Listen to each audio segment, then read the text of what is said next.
Anti-resolutions. Is it possible to set no goals but still write successfully? By J. Wilburn, which is me.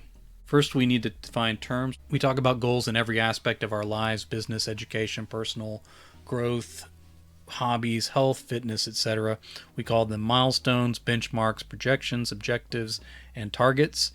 If we make them at the beginning of the year, we call them resolutions, and nobody really expects us to stick with them. But what are they really? Are they hopes, dreams, a guilty reaction to not being further along in our lives? Or are they something else entirely? Understanding what a goal is. So before we talk about whether you can successfully write goal free, we pretty much have to understand what a goal is in the first place. A goal at its most basic level is an idea. This idea is always set somewhere in the future. However realistic, achievable, far-fetched, distant, or vague it may be, you have to envision some point or condition in the future for it to be a goal. It's typically not something that you would achieve by accident or without effort.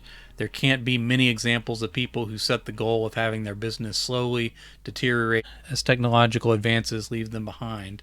No one aspires to watch others leave them in the dust while they flounder in their efforts. You don't have to make a plan in order to work on a novel for 10 years before giving it up and still half completed and unpublished. A goal implies planning a greater effort than you would put forth without that idea that you want to become a reality. It is a decision to push against entropy, a desire to shape the future into what we envision. All right, goals are often defined on the basis of time. What is the time frame for completion? Where is the terminal point? How far into the future is your idea? This gives us short-term goals, intermediate goals, long-term goals, and ultimate goals. Let's start with the smallest and largest time frames. Short-term goals, if they are small enough, will sometimes be renamed as steps or tasks. Things that can be achieved in your next burst of effort or before going to bed would be considered short-term goals. You can expand the time frame a bit further if necessary. Today I want to finish this chapter or reach this particular word count. Those would all be short-term. I will finish this chapter before I quit for the day. I want to average 1,000 words a day for 7,000 words written by the end of the week. I will write every day for the rest of the month. All these would be short-term goals. I will finish this story and submit it by the deadline. All of these goals are presumably built together towards something bigger. There will be more short-term goals following these. They will align towards something. They point in the direction you are trying to go. Ultimate goals are big picture stuff. These are the types of goals that exist in the realm of vision and long-term dreams. The future idea of these goals can possibly be described as someone's life purpose, destiny, or even legacy. I want to be a full-time writer would be a long-term or ultimate goal or ultimate dream. I want to be a bestseller. I want to write a sentence on a napkin and the publishers will give me a 3-book deal for it. I want to write stories that change people's lives. I want to be happy and write for the rest of my life. I want my stories to be read for generations. I want my work to be studied in schools. These are ultimate goals. Between meeting your daily word count and being a millionaire bestseller, there have to be a few intermediate steps. Short-term goals build to intermediate goals, which lead to long-term goals, which take you to your ultimate life goal. That's the idea anyway. If my ultimate goal is to be a full-time writer, to support myself and my family through writing, or to be a bestseller, then my long-term goals need to align with that. Maybe the long-term goal is to get pro-pay sales.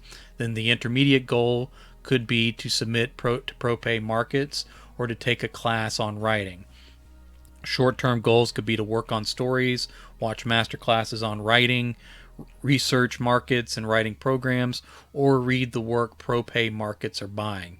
Other goals might be to get an agent, to master Amazon ads, to develop a new author platform, to start getting invited to anthologies, to finish the next novel, to finish multiple novels, to submit more stories, or to get your first story published. Is it possible, though, to write without goals, and is that enough to get you somewhere? All right, so I tried to explain sort of broadly what goals were and what they're for, and then kind of look at what we can do to either reach those, or is it possible to cast them aside entirely?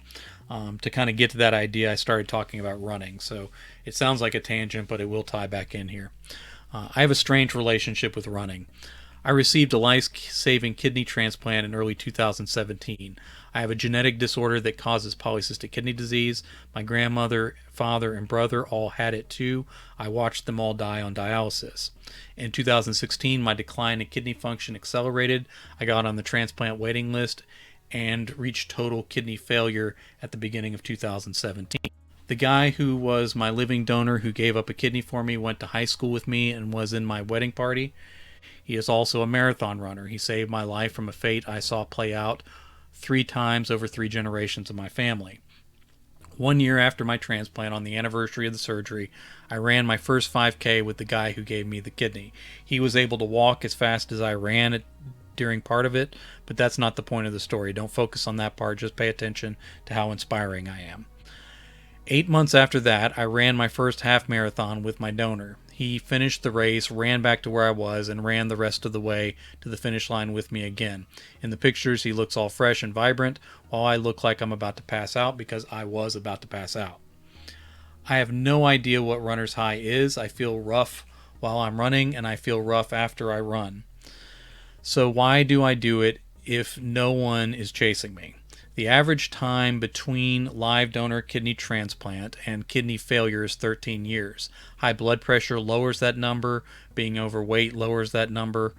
Compliance with medications and protocols increases that number. Staying married increases that number. It's kind of surprising, but that's true, especially for male patients. They don't want you getting divorced because the compliance rate on medications and with health protocols drops off precipitously with men who have been divorced. Better cardiovascular health increases that number. I'm coming up on the 4th anniversary of my transplant as of the time I'm writing this. And when I don't feel like running, when I want to quit in the middle, or when I fall off the habit and don't want to get back at it, I ask myself, is 9 more years enough for you? Then I go run. I ran a marathon. I just did it in circles in my neighborhood. No one was watching. I could have cut a few miles and just lied about it, but I really did it. I didn't do a formal race because I don't like crowds, getting up early, the cold, or spending money. I already don't love running, so I got tired of paying money for it pretty quick. Especially for some of those longer races, it's pretty expensive. A lot of times it goes for a good cause, but still it's paying money for running. When I talk about my neighborhood marathon, non-runners look at me like I'm crazy for doing it at all. Runners look at me like I'm crazy for not wanting to do it in an official race. I hurt my foot at one point because I was overtraining and had to start over. I started to wonder whether I could just run without a goal, just run. All running goals essentially operate by tracking time, tracking distance, or both.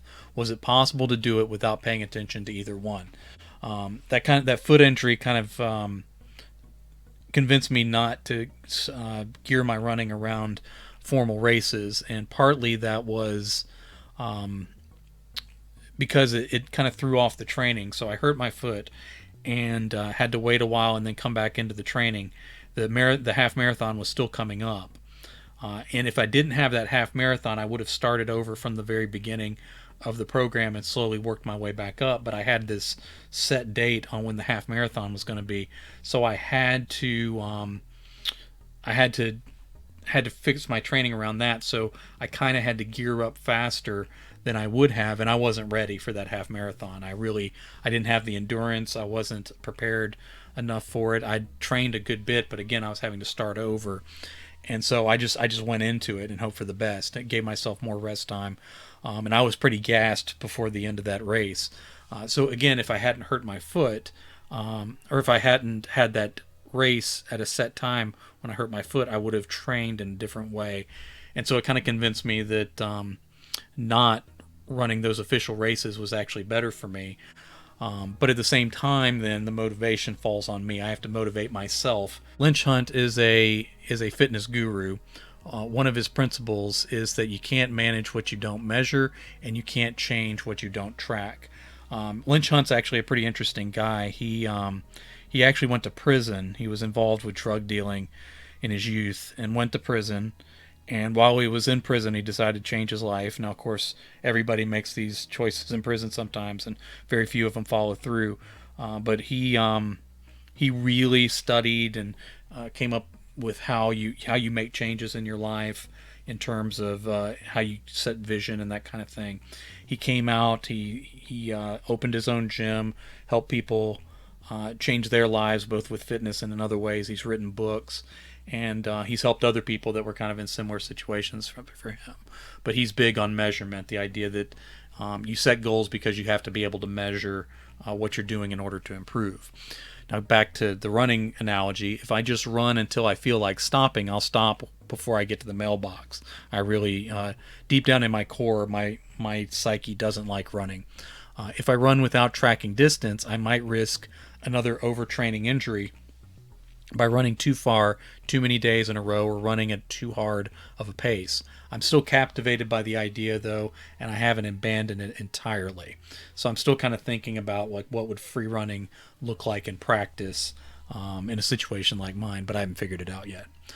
Something we left out. I'm not sure if there is a true hurt my foot analogy for writing, maybe burnout, writer's block, carpal tunnel syndrome, or edema from sitting too long each day, but that's not the point. If writing is something you think of as a hobby, people still set goals for hobbies, but I suppose the free run philosophy of goalless writing might be easier to maintain. Even if it is something you think of as more than a hobby, like your purpose or gift, you can still take the posture of I'll just write when I want, I'll just write what I want, or I'll write when I feel inspired. That could be goal-free writing, as close to living in the moment as a writer can get. There is something we left out at the beginning of this discussion, though. There is one term we did not define. To answer whether you can set no goals and still write successfully, we have to define what success means. This is one term you'll have to define for yourself. Whether we do it consciously or unconsciously, we develop an idea of what success looks like in whatever we are doing. I want to write a good story and not a bad story as a marker of success. In setting that marker even inadvertently, we have an idea we envision at a moment in the future when that story is finished, and that by definition qualifies as a goal. Now, this may be a semantic argument, but in essence, anything we work at has a line or a spectrum between success and failure, whether we agree on those lines or not. And whereas failure is never the outcome we desire, that forms a de facto goal for us. We can use failure as a learning tool and not let it hurt us or our work, but the goal then becomes to do better next time. So we need to ask ourselves, is there a reason to avoid goals? Resolutions are notorious for failing. It could be because of the time of year. It could be reinforcing a pattern of failure or a mix of factors. But failing to achieve New Year's resolutions is common to the point of cliche. There is a strong argument against repeating actions that lead to failure. I needed to be here for this one. Glad I am. Thanks, man. Again, this is on LitReactor, so you can check out the article. I'll put it in the chat here in a minute. All right. Writers are dreamers, and we dream up entire universes. Writers are dreamers. We have big imaginations. We have ambitions to achieve success, however we define that term, in a field with a very small slate of highly successful examples sitting at the top. There is a really low bar for entry into writing. We teach it to children as early as we possibly can in school. While anyone can write a story, the path between that point and just being competent is steep. The path to becoming consistently good is even steeper, and the path to be great may be a sheer in comparison. So we take big dreamers with big imaginations and the audacity to try to achieve greatness in a field like writing, and we ask them to set realistic goals for themselves. This is how you end up with yearly goals of publishing a dozen books and completing first drafts on a half dozen more besides. I'm going to start a Patreon page, some people may say, and have 100 supporters by summer and 1,000 by Christmas, some imagine. I should make room for all the money that's going to come in as soon as I hit publish on this first novel. Big dreamers have big crashes when they come up short on their outrageous goals. Getting closer is still progress, but it feels like failure because I didn't reach the peak I set my eyes upon by the date I set for myself. Maybe breaking goals down into better short-term and intermediate levels would be more helpful than trying to go goal-free. Or we may be in another semantic dilemma. Some people like the word plans better than goals. Plans can change. It happens all the time. If you keep changing your goals, well then, you might just be a flake or a failure by default. We don't like the idea of changing our goals. It sounds like we're giving up, whereas like using a word like plans makes it sound like it's okay. You can change plans. There might be a need to divide our approaches between formal and informal goals. A marathon is a marathon, but maybe it was easier for me to complete one near my house with no one watching. Posting your goals and looking at them every day with others knowing about them may get in your head and be daunting. If you jot down what you are going to try to get done on a dry erase board above your desk only for you to see, and you get close or knock out a few off that list, that might be enough for you. Other people and tougher targets may require more formal goals and a system of accountability to go after them.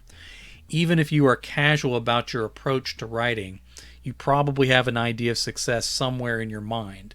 If you want to work toward writing the best stories you can, that is something every writer should be doing no matter what their goals. That alone might be enough without any formal goals to muddy up the joy of it. If, however, you are going to blink one day and realize years have gone by without any success, you might be holding on to dreams that require the kind of goals that are not achieved casually or by accident. You must define success for yourself, however you see fit. Be sure to take an honest look at yourself so that your definition of success is the one that truly aligns with your dreams.